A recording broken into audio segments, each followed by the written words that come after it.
बिस्मिल्लाहिर्रहमानिर्रहीम। अस्सलाम वालेकुम नाज़रीन, आप यूट्यूब चैनल देख रहे हैं।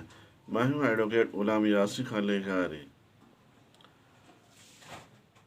कौन से अशख़ास मुख्तियार आम हासिल करने के अहल हो सकते हैं और कौन से अशख़ास मुख्तियार आम हासिल करने के अहल ना हैं, आज इस पर बात करेंगे।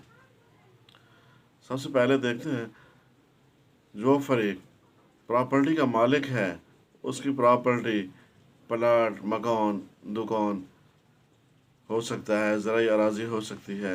जो भी प्रॉपर्टी है वो किन अशख़ास को मुख्तियार आम दे सकता है।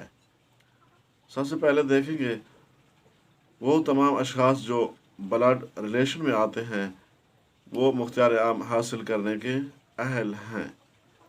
इसके अलावा उनका बालग होना भी ज़रूरी है।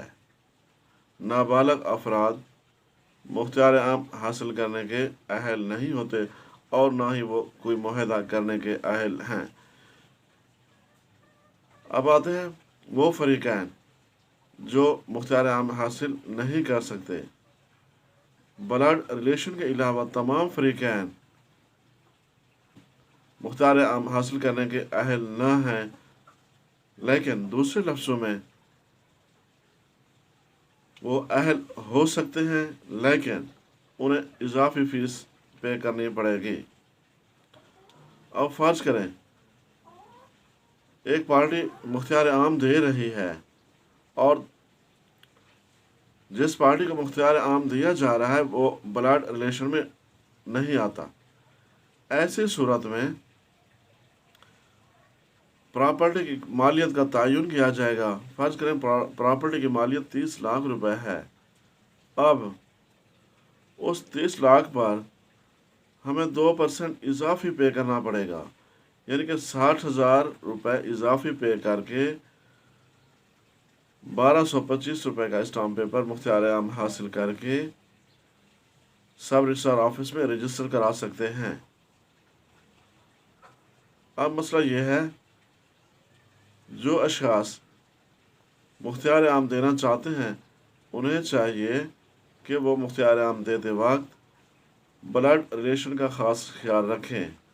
ब्लड रिलेशन में उसके वालिदैन, औलाद, बहन भाई, मियाँ बीवी आते हैं, जबकि ब्लड रिलेशन के अलावा बाकी जो भी फरीकैन हैं वो ब्लड रिलेशन में नहीं आते, उन पर इजाफी टैक्स आयद किया जाता है।